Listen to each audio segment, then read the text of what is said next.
Assalamualaikum warahmatullahi wabarakatuh. Salam sejahtera untuk kita semua. Kembali lagi untuk pertemuan ketiga ini, yaitu pertemuan dengan modul video. Jadi di pertemuan kali ini saya akan membahas atau menjelaskan mengenai materi prinsip kode etik profesi, etika bisnis, dan juga tanggung jawab sosial di mata kuliah pengantar PR. Kenapa kita berbicara mengenai kode etik? Karena pada sejatinya setiap profesi dinaungi oleh sebuah peraturan ya untuk menjadi landasan atau pedoman ketika kita bekerja atau melakukan profesi tersebut ya.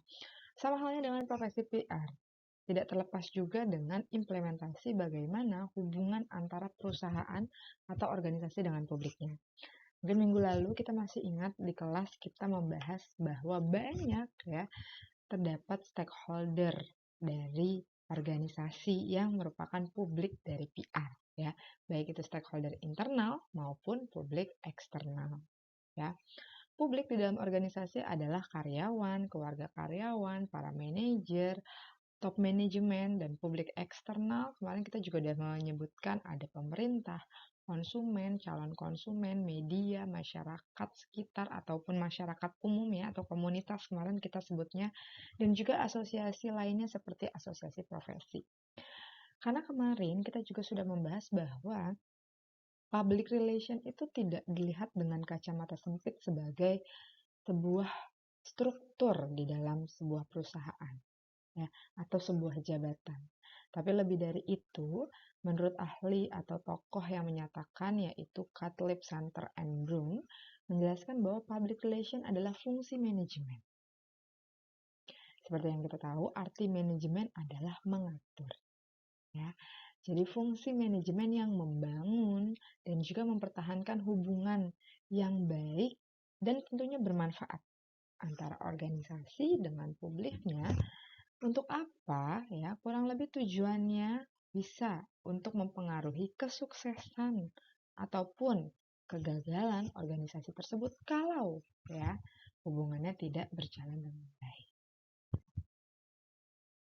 Apa saja menjadi prinsip PR? Pada dasarnya dalam menjalankan profesi, kalau kita melihat kacamata bahwa PR ini dilihat sebagai sebuah profesi yang dijalankan oleh seseorang, maka setidaknya harus memenuhi prinsip-prinsip dalam menjaga hubungan baik antara perusahaan dengan publiknya, baik itu internal ataupun eksternal.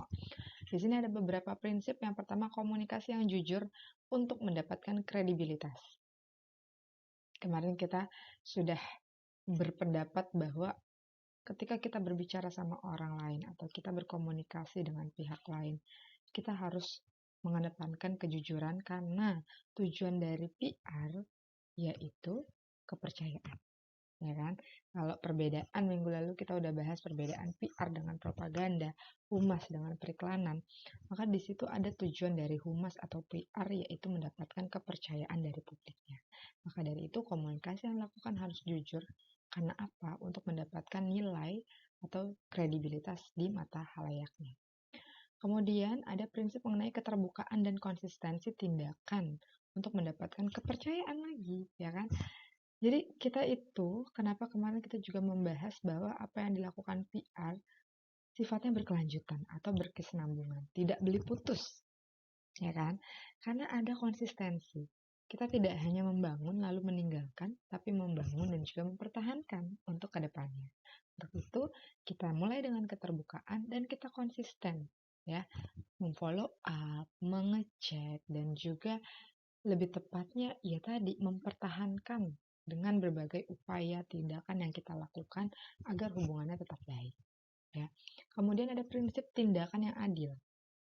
Masih ingat mengenai prinsip ketika negosiasi dilakukan atau lobby dilakukan di antara dua belah pihak, ada yang namanya konsep win-win solution, di mana antara satu pihak dan lain pihaknya tidak merasa ada yang dirugikan. Jadi harus adil, ya. Kalau kita untung, maka pihak lawan kita juga harus merasa untung. Karena itu salah satu juga tadi dari upaya mempertahankan, bukan hanya butuh di saat tertentu saja. Makanya kita harus menjaga dan juga mempertahankan hubungan. Ya.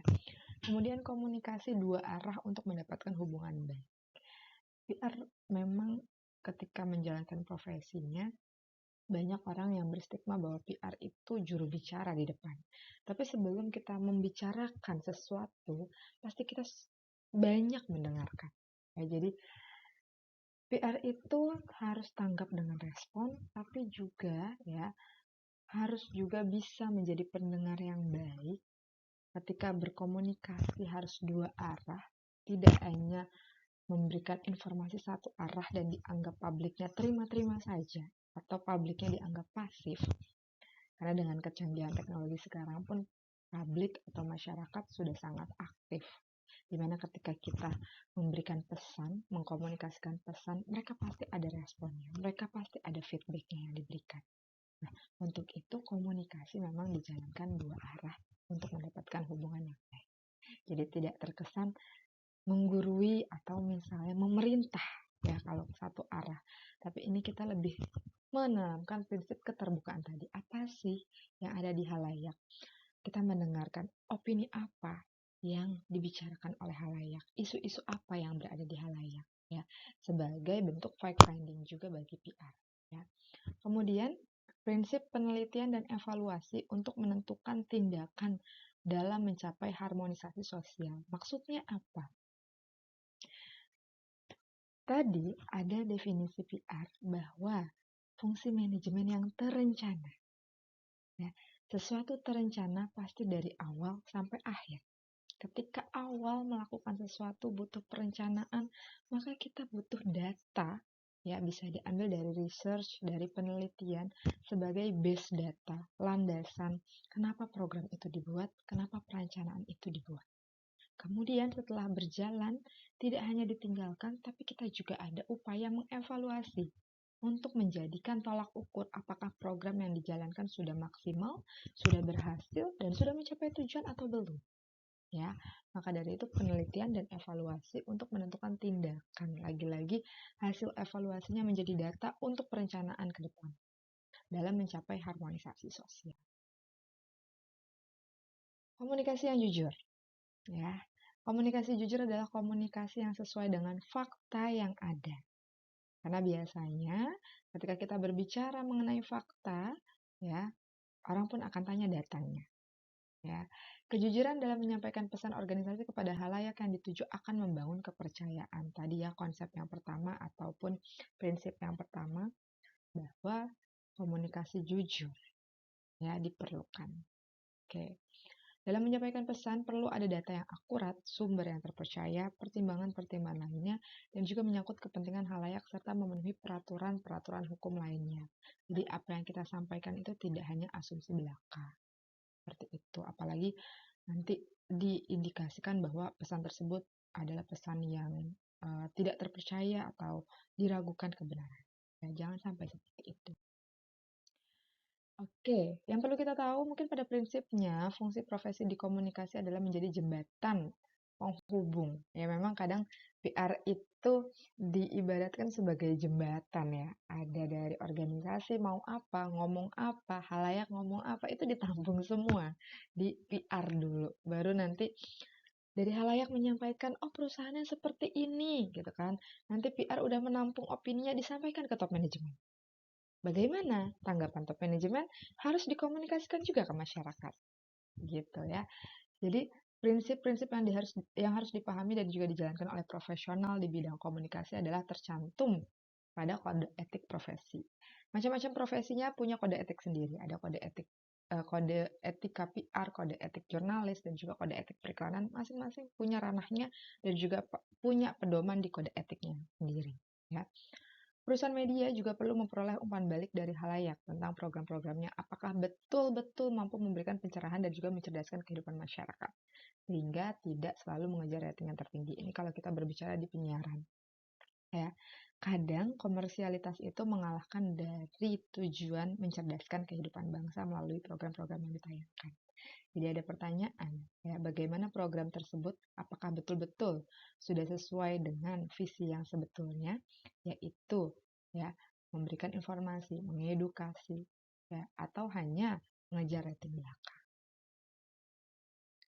Oke, kode etik profesi apa sih maksudnya? Etika itu sendiri kan kita tahu ya bahwa itu menjadi pedoman yang moral, ya, dan dinyatakan benar atau salah terhadap sebuah objek atau sebuah perilaku dalam hal ini yang ditentukan oleh standar profesi, organisasi, dan juga individu. Oke, dalam menjalankan peranannya, PR perlu menggunakan pedoman, yakni kode etik profesi, dikarenakan adanya beberapa alasan. Ya, pertama, kenapa profesi PR itu harus menjalankan kode etik? Praktisi PR memiliki reputasi yang tidak baik jika perilakunya tidak etis. Pasti ya, kita tahu kalau kita melihat seseorang ternyata ya reputasinya tidak etis, maka itu bisa berpengaruh ke citra dan juga reputasi. Praktisi PR sering sekali menjadi narasumber pernyataan etis, kebijakan etis, dan juga sosial sosial dari organisasi bagi publik internal dan eksternalnya tadi. PR sebagai bentuk representasi dari organisasinya, dari perusahaannya di mata halayak. Ya, praktisi PR telah berjuang untuk menyusun kode etik profesi, dan praktisi PR seringkali bertindak sebagai pejabat yang menangani keluhan dari pihak eksternal dan juga pihak-pihak yang berhubungan dengan masalah etika. Seperti itu ya, baik di internal pun kalau ada sumber daya yang menjelekkan nama perusahaan, biasanya PR pun ikut turun tangan dalam mengatasi hal tersebut. Oke, prinsip panduan etika dasar ya. Ini dalam buku yang ditulis mengatakan bahwa praktisi PR harus memiliki 2 prinsip etika dasar. Yang pertama, PR harus memiliki kemauan. Ya, ada niatnya nih kita untuk beretika. Ya, memang harus sengaja kita yakini bahwa ketika menjalankan profesinya, kita ada niat untuk beretika. Jadi niat yang positif ya, balik lagi ya, niat untuk beretika yang baik ya, nggak bermaksud ya udahlah saya begini aja, bodo amat misalnya, atau tidak peduli kalau itu mencelakakan pihak yang lain gitu. Ya, kita harus ada niatan yang balik lagi jujur dan juga bisa dipercaya. Kemudian praktisi PR harus menghindari aksi yang berpotensi menimbulkan kerugian bagi orang lain karena akibatnya hubungannya pun jadi tidak baik. Ya. Oke, ini ada 6 pertanyaan yang sering banget ditanyakan ya ketika timbul isu-isu atau permasalahan. Haruskah berbohong untuk klien atau atasan ketika kita sedang menjalankan sebuah profesi? Bisakah terlibat dalam tipu muslihat dan mengumpulkan informasi tentang klien dan lainnya yang mungkin fiktif ya? Apa harus menyembunyikan kondisi yang berbahaya atau melaporkan ke pihak berwajib ya, apalagi terkait dengan pihak-pihak tertentu di bawah naungan kita? Bisakah menyampaikan informasi yang setengah benar? Bisakah menawarkan hadiah, perjalanan, atau informasi kepada reporter nih kalau misalnya berita kita mau dinaikkan, dipublikasikan ya. Terus juga misalnya bisakah menyampaikan informasi yang benar namun berpotensi menyesatkan pihak-pihak tertentu? Pertanyaan ini pertanyaan yang ya, sering timbul dan juga cukup sulit untuk dijawab. Ya, pada dasarnya kita harus memilih dulu mana yang terpenting dari apa yang mau kita sampaikan, dan kita harus meminimalisir kerugian dan juga dampak dari apa yang kita sampaikan terhadap publik-publik yang berkaitan dengan kita dan juga perusahaan kita. Seperti itu. Oke, kode etik PR. Ini tertuang ya kode etik di dalam PRSA atau Public Relations Society of America, dan juga ada beberapa lembaga atau instansi yang menaungi untuk pembuatan kode etik PR. Mungkin terdiri di beberapa atau di masing-masing negara ya mengenai kode etik PR itu sendiri. Dan kode etik praktisi humas meliputi yang pertama, etika berperilaku sehari-hari terhadap integritas pribadi, klien, majikan, media, dan umum, serta perilaku terhadap rekan seprofesi. Gitu. Jadi integritas itu terhadap diri sendiri juga penting, ya kan? Bahwa ketika kita mau menjalankan sesuatu hal, kita tidak terlepas dari pegangan kita, ya, integritas kita. Ya. Baik itu untuk diri sendiri, baik itu kepada klien, atasan, media, umum, ataupun rekan sama profesi kita. Ya. Kemudian ada code of profession, jadi kita menjalankan profesi humas karena tadi, balik lagi kita menjalankan profesi ini tidak kita sendiri, tapi juga bersama-sama dengan yang lain, ya, teman-teman seprofesi lainnya. Kemudian juga ada etika dalam kegiatan proses dan teknik publikasi karena erat kaitannya PR dengan publikasi, ya kan, dengan media. Jadi ada juga nih kode-kode etik terkait bagaimana kita menjalankan teknis-teknis untuk bisa mendapatkan publikasi perusahaan kita, berita, berhubungan baik dengan media, itu ada di dalam yang poin ketiga yaitu Code of Publication. Kemudian Code of Enterprise menyangkut aspek peraturan pemerintah seperti hukum perizinan dan usaha. Nah, makanya kemarin di stakeholder PR ada juga masuk government ya, karena di mana kita berada, perusahaan kita berada pasti tidak terlepas dari aturan-aturan secara legal yang ditentukan oleh ya pemerintah setempat. Gitu. Oke. Etika perusahaan dan landasan moral yang dimaksud adalah bagaimana perusahaan. Nah, ini kalau tadi berbicara etika profesi, ini etika bisnis ya. Jadi, bagaimana perusahaan berperilaku rasional berdasarkan ilmu pengetahuan dan juga berlandaskan kepada moral, yakni baik buruk, ya kan, adat istiadat, agama, dan juga perasaan masyarakat. Jadi, selain kita menjalankan etika profesi bagi diri kita sendiri, sebuah perusahaan ya sebaiknya juga menjalankan etika bisnis. Jadi, kalau karyawannya sudah menjalankan etika dengan baik, ya, maka secara bisnis pun juga harus baik agar kita kemarin ingat ada yang namanya citra majemuk, bahwa tidak hanya perusahaan itu berdiri sendiri, tapi juga terdiri dari sumber daya yang ada di dalamnya. Kadang sumber daya di dalamnya juga membentuk bagaimana citra perusahaannya, gitu kan? Sama balik lagi, ada etika profesi dan juga ada etika bisnis. Seperti itu. Ya, etika bisnis tadi bagaimana perusahaan menjalankan aktivitasnya berlandas pada moral, agama, dan juga perasaan masyarakat di lingkungannya. Jadi nggak seenaknya aja gitu berbisnis ya, nggak sekehendaknya aja, semaunya aja. Oh ini bisnis gue kok nggak peduli sekitar mau kena kotorannya, mau kena dampak bisingnya. Kemarin kita bahas ya kalau macet-macetnya, limbahnya. Nah, nggak boleh kayak gitu. Kita harus mengedepankan tadi nilai norma, adat istiadat, agama, peraturan, dan juga perasaan masyarakat di sekelilingnya. Ya. Perusahaan yang menerapkan etika bisnis akan memudahkan praktisi PR dalam menjalankan pekerjaannya. Betul banget ya. Karena ketika PR mau mengkomunikasikan pesan, pasti kan itu pesan terkait perusahaan ya. Kalau pesannya udah buruk, susah nih mendapatkan kepercayaan dari publiknya. Maka perusahaan yang baik itu sangat-sangat memudahkan ya kerjanya PR karena mau mengkomunikasikan yang baik-baik itu pasti orang juga udah bisa percaya gitu. Namun sebaliknya, perusahaan yang tidak memiliki kebijakan etik atau akan membahayakan praktisi PR-nya. Ya, banyak contoh perusahaan yang tidak menjalankan etika bisnis dan belakangan menimbulkan banyak kerugian negara serta di proses hukum pastinya dan membuat praktisi PR harus bekerja ekstra dalam membangun reputasi organisasi di kemudian hari, ya kan?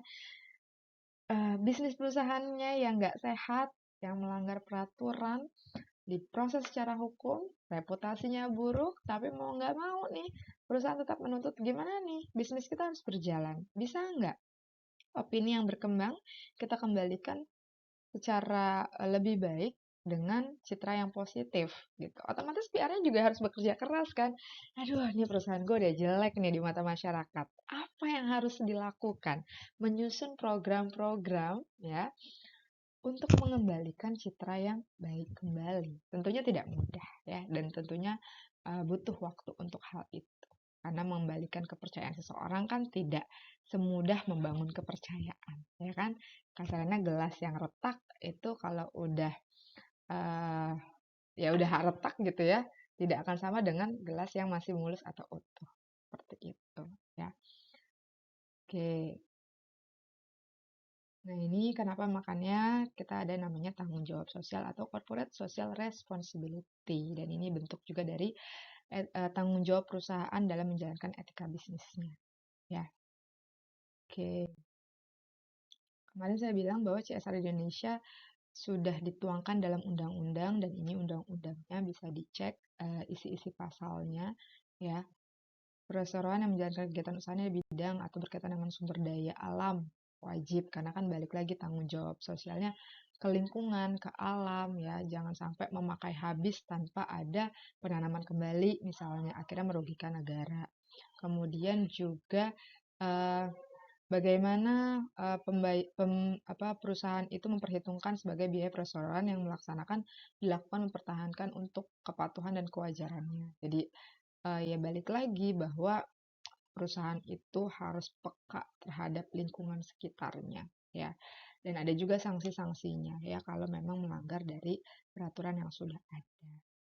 Oke, ini beberapa poin yang dijelaskan di buku Catlip Center and Bloom sebagai bentuk dari CSR di sebuah perusahaan. Jadi menyediakan lapangan kerja itu juga bentuk tanggung jawab sosial. Apalagi kalau diambil dari lingkungan sekitar ya, kemarin saya bahas. Terus juga beroperasi untuk mendapatkan profit dan mendapatkan pendapatan yang masuk akal ya. Bisnisnya sehat lah ibaratnya. Tidak merugikan orang lain. Jadi jangan sampai profitnya itu karena merugikan orang lain gitu, atau menipu kasarannya ya. Terus juga menyusun dan memenuhi sasaran strategis yang memberikan pertumbuhan dan daya saing jangka panjang. Patuh atau menuruti peraturan pemerintah dan berkenaan dengan aturan keamanan, kesehatan, dan juga lingkungan kerja. Menyisihkan sebagian pendapatan per tahun untuk tujuan amal ya, kemarin banyak kita bahas juga. Terus juga mempertahankan standar operasi yang sama, ada SOP-nya sesuai dengan ketentuan di setiap negara. Jadi kalau misalnya perusahaan asing masuk ke Indonesia, mau nggak mau dia tetap harus menjalankan bisnisnya sesuaikan juga dengan regulasi di Indonesia, gitu ya. Berpartisipasi dalam proses kebijakan publik yang mempengaruhi perusahaan, industrinya, dan stakeholder lainnya merupakan bagian dari kepentingan publik. Seperti itu. Ini manfaat CSR ya. Balik lagi manfaatnya bukan ke arah pendapatan atau profit ya, karena ini balik lagi tanggung jawab sosial gitu ya. Dan kalau dibilang banyak CEO secara global berpendapat bahwa CSR itu tidak hanya sekedar kewajiban atau sekadar kegiatan amal, tapi bisa juga menjadi strategi bisnis ya. Balik lagi mungkin arahnya bukan profit, tapi bagaimana ya praktek CSR ini mendapatkan kepercayaan sebagai ya aset dan juga investasi non material bagi perusahaan. Seperti itu. Ya, ini ada beberapa contoh mengenai uh, corporate social responsibility atau tanggung jawab sosial yang dilakukan di beberapa perusahaan. Contohnya itu paling banyak juga perusahaan-perusahaan yang produksinya melibatkan sumber daya alam di Indonesia. Karena kan itu penting ya, karena mereka juga menggunakan sumber daya untuk bahan bakunya, kemudian juga dipasarkan. Kalau mereka tidak ada bentuk tanggung jawab sosial, maka itu juga merugikan negara Indonesia.